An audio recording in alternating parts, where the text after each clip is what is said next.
விஜய் ரேகா நாயக்கன் ஒரு அம்மா வந்து ஒருத்தவங்களுக்கு பேட்டி கொடுக்குறாங்க.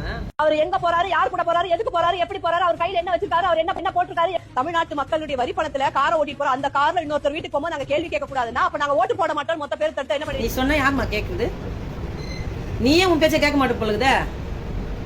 நீ வந்து மக்கள் வந்து ஓட்டு போட மாட்டேன்னு சொல்ல, ஓட்டு போட விட மாட்டேன் நான் சொல்லிடுவேனா?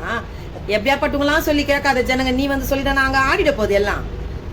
ஏதோ கதை கிடைக்கல, முதலமைச்சரை பேசினாதான் கொஞ்சம் வெளியே வருவோம் ட்ரெண்ட் அவன் இப்ப பேசிருக்கிற தேவையில்லாத நீ. அவங்க என்னன்றாங்க, அமைச்சருங்களே சொந்த பணத்தை போட்டு பெட்ரோல் போடு, கவர்மெண்ட் பணத்தை நீங்க எடுக்காதீங்கன்னு சொல்லுகிறாரு. என்ன அவன் லஞ்சத்தை வாங்கி குவிச்சு வச்சுருக்கிறான். ஒருத்தர் ஹிஸ்டரி எடுத்தா நாரி போகுது. துணை முதலமைச்சர் இங்க இருந்து துபாய்க்கு பறக்குறாரு. என்ன துபாய்க்கு பறக்குற நான் ஒரு சொந்த பணத்தை போட்டு பறக்குறாரா?